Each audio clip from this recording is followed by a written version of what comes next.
Bienvenidos a Ciencia Podcast, un proyecto del Departamento de Ciencias Básicas de la Universidad Viña del Mar.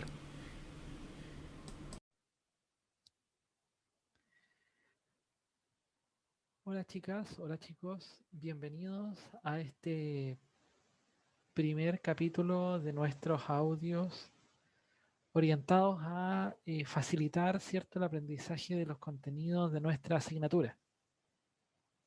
En este primer capítulo, mi intención es ayudarlos en el aprendizaje de la clase de la cadena transportadora de electrones y fosforilación oxidativa. Hablaremos además acerca del concepto de inhibidores y también de desacoplantes. La intención es que estos contenidos que por supuesto los vamos a analizar en profundidad en cátedra, también ustedes los puedan recibir a partir de esta cápsula de audio, de este podcast, el cual van a poder oír a través de plataformas y puedan tener una cercanía hacia lo que será el contenido de la cátedra previo a que la cátedra se desarrolle. Ya ustedes saben, lo pueden escuchar en diferentes dispositivos y la idea es que lo puedan oír antes de la clase para que les sirva de apoyo. La cadena transportadora de electrones suena como una especie de nombre complejo, ¿cierto? Suena como un tema que al ser lejano y poco común, antes de esta clase, por supuesto, pareciera que no es parte de nosotros.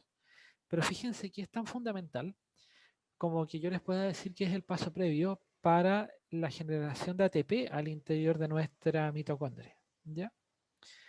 Les comento, la cadena transportadora de electrones es eh, un proceso celular que está ocurriendo en nuestra mitocondria. Les recuerdo que la mitocondria se compone por una zona interna que es la matriz, una membrana que la rodea.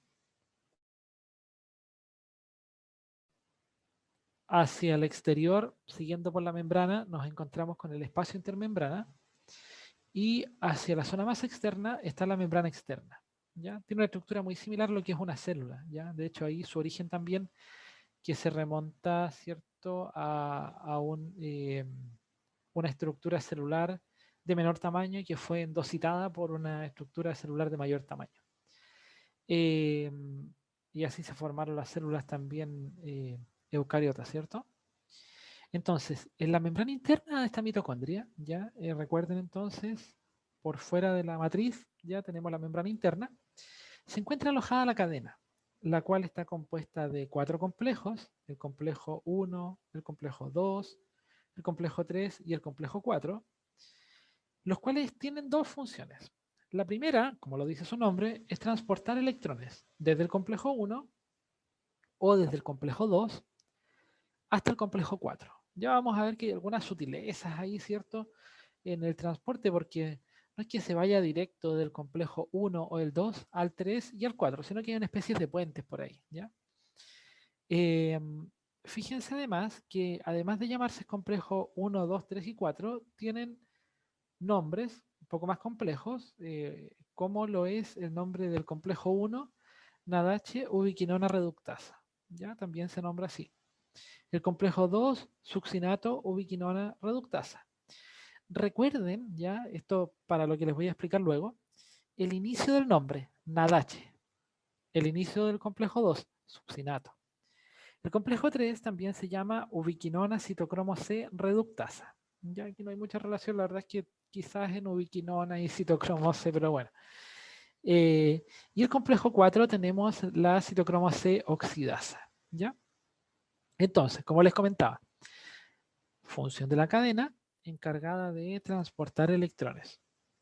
Y la segunda función, que usted me va a decir, oiga, profe, pero ¿cómo esa función no está muy descrita?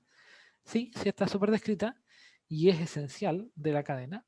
Es la función de translocar hidrógenos cargados positivamente desde la matriz mitocondrial hacia el espacio intermembrana. Usted me dice, pero ¿qué es lo que es eso? Bueno, mira, translocar es cambiar de posición o cambiar de ubicación. Fíjate que esta translocación que ocurre desde el complejo 1 desde el complejo 3 y desde el complejo 4, ¿ya? Translocando los protones desde la matriz hacia el espacio intermembrana, es un proceso fundamental para que en la siguiente etapa, de ahí corresponde la fosforilación oxidativa, se genere ATP.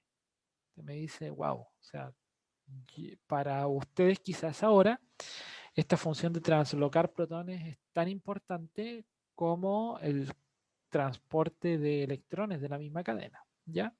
Pero uno depende del otro, o sea, no va a haber translocación si no tenemos transporte de electrones. Bueno, entonces esta cadena está formada de 4 complejos, los cuales se ubican en la membrana interna y tienen estas dos funciones, ¿ya? Ahora, fíjate que para que pueda transportar electrones, necesitamos dadores de electrones. Y en algunas clases anteriores hablamos acerca de los dadores. Fíjate que son aquellos compuestos que están reducidos, ¿ya? Y acuérdense que dijimos con hidrógenos reducidos, sin hidrógenos oxidados, ¿ya? En el caso de los dadores, tenemos dos dadores muy importantes. El NADH, que actúa como dador del complejo 1 o NADH ubiquinona reductasa, también llamado el complejo 1. Y también tenemos como dador al succinato, el cual es dador del complejo 2 o también llamado succinato ubiquinona reductasa. ¿Viste? Entonces ahí está el nombre, que hay que asociarlo, ¿cierto?, con su dador de electrones. Entonces tenemos los dadores, son compuestos que están reducidos, como el NADH o el succinato, ¿ya? Se suele confundir el complejo 2 con el FADH2 como dador, pero hay que tener ojo ahí porque el FADH2 forma parte del complejo 2. Por lo tanto, es quien recibe en forma de FAD los electrones inicialmente y se forma el FADH2. Pero dentro del complejo, quien llega con los electrones al complejo 2 es el succinato, ¿ya? Otro aspecto importante acerca de los complejos que forman la cadena es que este nombre de complejo no es un capricho, sino que tiene que ver con la estructura, ¿ya? Son estructuras las cuales están formadas por algunas vitaminas, ¿ya? Están formadas por algunas coenzimas, ¿ya? Les hablaba del FAD. Por algunas proteínas, hierro, azufre, ¿cierto? También. Y la función de estos complejos es que se genera una especie de puente de los electrones a través de él.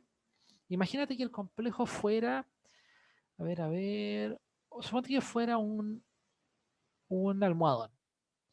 Si tú al almohadón no le colocas algodón, caes en un hoyo, ¿ya? O si le colocas algodón en los extremos, también. Entonces aquí tú procuras que haya algodón distribuido dentro del almohadón de manera homogénea, para que por lo menos cuando puedas descansar sientas una sensación blanda dentro de todo el almohadón, ¿ya? Lo mismo ocurre acá. Nuestro NADH en el complejo 1 o nuestro succinato en el complejo 2 entregan los electrones, pero los electrones no pueden llegar al complejo y perderse, porque de hecho los electrones libres son muy dañinos, ¿ya? Pueden generar algunos compuestos como los radicales libres. Un ejemplo de ellos son las especies reactivas de oxígeno, ¿ya? Los cuales generan daños en la membrana, mutación, etcétera. Entonces, no los podemos tener vueltos locos, digamos, los electrones en cualquier lugar, ¿ya? Eh, por lo tanto, al actuar un complejo como el aceptor de estos electrones, ¿ya? El complejo tiene diferentes, como le digo, componentes, los cuales permiten que los electrones vayan recibiéndose y saltando al siguiente componente del mismo complejo. Pero bueno, les comenté recién acerca del complejo 1 o del complejo 2 como aceptores. Pero yo les dije, luego de ahí tenemos que llegar al complejo 3. Y el paso del complejo 1 hacia el 3 o del complejo 2 hacia el 3, porque ojo, no es 1, 2, 3, no, es 1, 3, 2, 3, ¿ya? Este paso requiere también de un puente, de una unión. Y nuestra unión va a corresponder a el compuesto ubiquinona. Tú me dices, oiga, pero ubiquinona es un nombre medio raro. Sí, un poquito común, digamos. Pero fíjate que la ubiquinona es un compuesto fundamental. ¿ya? Es un compuesto fundamental, ya que ella va a ser quien acepte los electrones, ¿ya? Que van a estar transportándose ya sea del complejo 1 o del complejo 2 para entregarlos al complejo 3, ¿ya?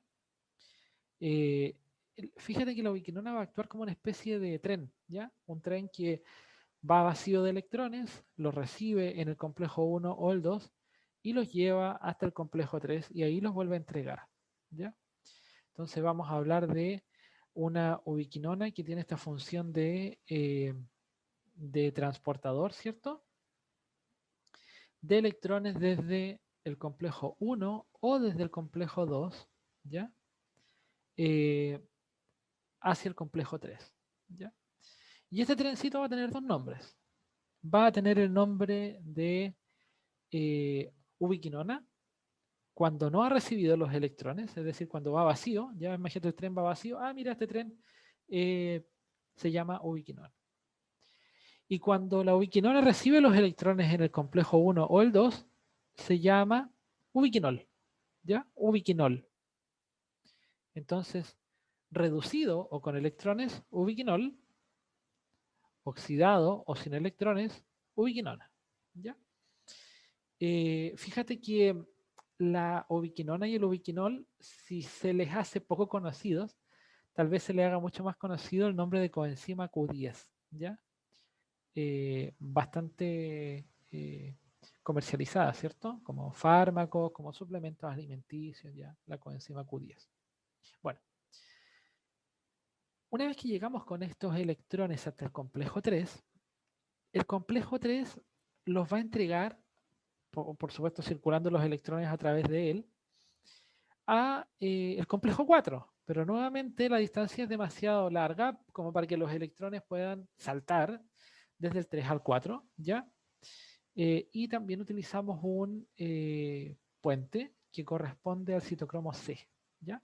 El citocromo C también se encuentra sin electrones, por lo tanto oxidado, se acerca al complejo 3, se reduce y luego se acerca al complejo 4 y entrega los electrones al complejo 4, ¿ya? Volviendo a oxidarse. ¿Ya? Un juego así. Llega vacío de electrones oxidados, luego los recibe, se reduce y luego los entrega y una vez que ya los entregó se vuelve a oxidar. Y así se la llevan esta coenzima Q entre el complejo 1 o 2 y el 3 y ahora el citocromo C entre el complejo 3 y el 4. ¿Ya? Estamos casi llegando a destino, ¿eh? Es como la última estación de la línea. En la última estación, que corresponde al complejo 4, o también llamado citocromo C oxidasa, vamos a reducir, ¿cierto? Al oxígeno. Y tú me dices, oiga, pero ¿qué oxígeno? El oxígeno que tú inspiras. El oxígeno que inspiramos va a ingresar al complejo 4 y va a reducirse por acción de los electrones que le acaba de entregar el citocromo C. Al reducirse se forma agua. ¿Ya? Entonces ahí completamos la cadena. Llegamos desde el complejo 1 o el 2 al 3 a través de la ubiquinona, que se redujo cuando recibió los electrones a ubiquinol. Del complejo 3 cedimos los electrones al citocromo C y de él hacia el 4. Y este complejo 4, los electrones los alojó en el aceptor final de electrones, que corresponde al oxígeno. Oxígeno inspirado. Imagínate, al lugar tan específico donde fue a llegar el oxígeno que inspiramos. Durante este proceso, por supuesto, los complejos 1, 3 y 4 translocaron protones o hidrógenos cargados positivamente hacia el espacio intermembrana. ¿Cuántos? El complejo 1, 4 protones, el complejo 3, 4 protones y el complejo 4, 2 protones. ¿Ya? Entonces tenemos 4, 4 y 2 protones o iones hidrógeno o hidrógenos cargados positivamente translocados desde la matriz hacia el espacio intermembrana. Y tú me dices ahora ya, profe, pero o sea, vale, llevamos los protones, ¿cierto? O estos hidrógenos cargados positivamente hasta el espacio intermembrana, ¿para qué? Fíjate que la función siguiente, yo te diría que es una de las funciones fundamentales en el metabolismo energético, que es la formación de ATP. ¿ya? Esta formación de ATP depende de una enzima que corresponde a la enzima ATP sintasa, la cual tiene por función regresar los hidrógenos cargados positivamente hacia la matriz. Tú me dices, oiga, pero ¿para qué? Claro, es que este es un proceso de recircularización, o sea, tú vuelves hacia la matriz, después nuevamente vuelves a llevar hacia el espacio a través de la cadena y así te la llevas, ¿ya? Porque necesitas un stock, una cantidad de protones disponible dentro de la matriz para poder enviar después al espacio intermembrana a través de la cadena. ¿Y quién se asegura de devolverlos hacia la matriz? La ATP sintasa. Es una enzima, ¿ya? Es una enzima que posee dos subunidades, ¿ya? Son dos partes o dos secciones. Esto lo vieron en biología también con el doctor Francisco. En la primera subunidad, que se llama F0, está la función de regresar, ¿cierto?, los protones hacia el espacio intermembrana. Perdón, hacia la matriz, desde el espacio intermembrana. Una vez que ingresan, la ATP sintasa se produce en ello un giro y en la parte central de la ATP sintasa se genera una especie de nudo, ¿ya? Es como, imagínenlo así, mira, cuando tú juegas al cordel, ya a saltar el cordel, un compañerito mantiene el cordel firme y el compañero o compañera lo va girando. Y al medio se empieza a formar como un nudo, como un ovillo así, ya apretadito. Esa energía es la que utiliza, ¿cierto?, la otra subunidad de la ATP sintasa, que corresponde a la subunidad F1, ¿ya? Y fíjate que esta subunidad F1 tiene por función fosforilar el ADP o agregar fosfatos al ADP, ¿ya? Que no sé si lo recuerdan, pero cuando conversamos del ADP dijimos que tenía dos fosfatos, ¿cierto? Y al fosforilarlo nuevamente vamos a formar un compuesto que tiene tres fosfatos y que es el ATP. Entonces, ATP sintasa, encargada de regresar en su subunidad F0 los hidrógenos cargados hacia la matriz, y en su subunidad F1, encargada de la fosforilación del ADP y por lo tanto la síntesis de ATP. Este proceso, digamos, este proceso de síntesis de ATP fue propuesto por Peter Mitchell, ¿ya? El cual lo denominó hipótesis o teoría, bueno, posteriormente se validó como una teoría quimiosmótica, ¿ya? Entonces, este movimiento, este regreso de los protones o los hidrógenos cargados hacia el interior de mi mitocondria, hacia la matriz, corresponde a la teoría quimiosmótica de Mitchell, ¿ya? Estamos hablando de que es un proceso de transporte desde una zona más concentrada, ¿cierto?, hacia una zona menos concentrada que va a ser esta matriz, ¿ya? Muy bien. Así como mencionamos entonces la cadena y ahora la ATP sintasa, es importante que se tenga en cuenta, por supuesto, qué sucede si a nuestra cadena ahora la inhibimos, la detenemos. ¿Qué sucede ahora si a mi cadena le agregamos un compuesto que bypassé, ¿ya? Acuérdate del concepto de bypass, pasar por el lado, ¿ya?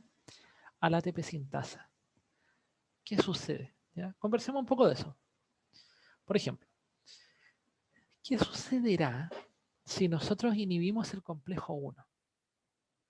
Me dice, profe, queda la embarrada, porque si inhibimos el complejo 1, no hay transporte de electrones, no hay translocación de hidrógenos con carga y por lo tanto no hay formación de ATP. Yo te digo no. ¿Y por qué te digo no? Porque recuerda que la alternativa para llegar al complejo 3 y después al 4, por supuesto, que son dos pasos obligatorios, era el complejo 1 o el complejo 2. Por lo tanto, si yo inhibo el complejo 1 por un compuesto, por ejemplo, como la rotenona, tú no vas a tener ningún inconveniente en llegar hasta el complejo 3 y 4 a través del complejo 2, con el dador succinato. Ya acuérdense que era el succinato, el dador del complejo 2. Ahora, obviamente, si nosotros inhibimos el complejo 1 y también el 2, por supuesto no hay alternativas para llegar al 3 y al 4.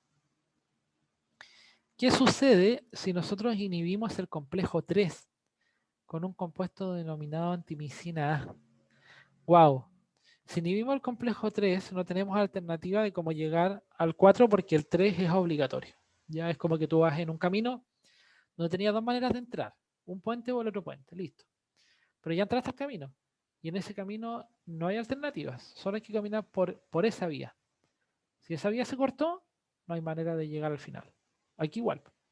El electrón podía entrar por el 1 o por el 2, pero si ya el complejo 3 está inhibido por la antimicina A, no tenemos alternativa de llegar al 4. Entonces, ¿qué ocurrirá en este caso? No hay transporte de electrones, no hay consumo de oxígeno, que es una manera de medir el transporte de electrones de manera efectiva. O sea, si la mitocondria está consumiendo oxígeno, es porque efectivamente nosotros estamos transportando electrones. Si no hay consumo, es porque se detuvo, se inhibió el transporte de electrones. Tampoco, por supuesto, hay translocación de hidrógenos cargados positivamente. ¿Qué pasa si inhibo el 4? Y fíjate que el complejo 4 ahora lo vamos a inhibir o con monóxido de carbono, gas muy común liberado por la mala combustión de combustibles fósiles, ¿ya? Muy tóxico, por supuesto, ¿ya? Porque afecta a mi complejo 4, lo inhibe, impide su funcionamiento, o el cianuro, ¿ya? Tristemente utilizado, no vamos a entrar en detalles de su función, pero tristemente utilizado también. Inhibimos el complejo 4. Inhibir el complejo 4 implica también la detención de la cadena. No hay transporte de electrones ni tampoco translocación de protones o de hidrógenos cargados positivamente. Entonces ahí está la inhibición de la cadena. ¿Ya? Díganme ustedes ahora qué sucederá, oiga, si lo que hacemos ahora es desacoplar la cadena de la ATP sintasa. Colocamos un compuesto que sea un compuesto orgánico porque se va a intercalar. Es como que, a ver, ¿cómo se los puedo mencionar? ¿Recuerdan la membrana plasmática que tenía esta zona polar hacia el exterior de la membrana? Que se asociaba a los fosfatos de los fosfolípidos y eso ya, con carga. Por eso es polar. ¿Ya? Y la zona interior de la membrana que tenía estas colitas de carbono, ¿se acuerdan? Bueno, esta zona interior es una zona que tiene la característica de ser hidrofóbica, por eso que la membrana se orienta de esa manera, ¿cierto? Y expone su zona polar y esconde, ¿cierto?, su zona apolar. Esta zona apolar, entonces, va a ubicarse en ella un compuesto orgánico, por ejemplo, el 2,4 dinitrofenol o DNP.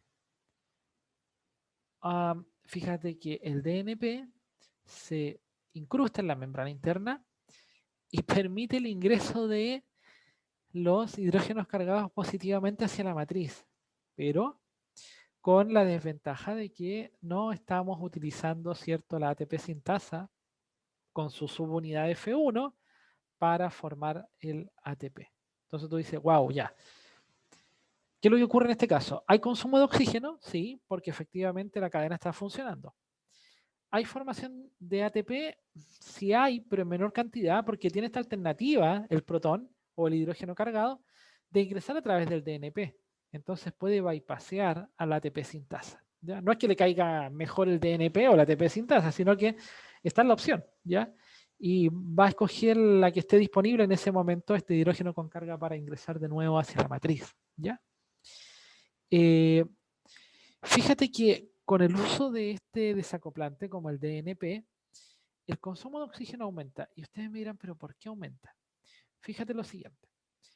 Suponte, diariamente necesitas un consumo de 1000 ATP. Suponte, ya esto es dato completamente para la didáctica del ejercicio.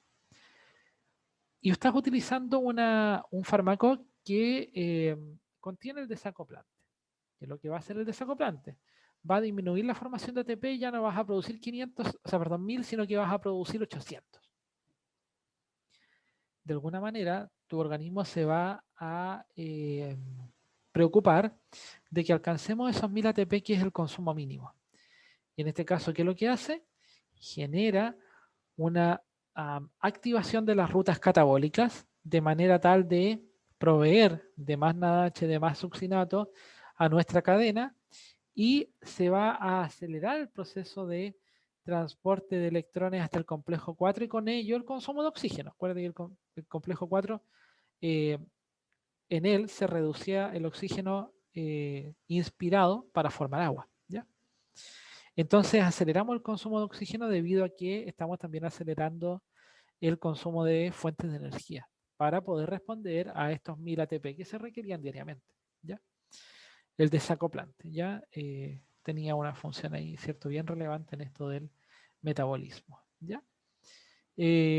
Bueno, espero que este primer capítulo haya sido provechoso para ustedes. Traté de ser lo más ameno posible en la grabación y estaremos viéndonos en clase. Un abrazo. Esperamos que esta intervención pedagógica te motive para acercar las ciencias a tu realidad. Recuerda que el trabajo autónomo es fundamental para tu éxito académico.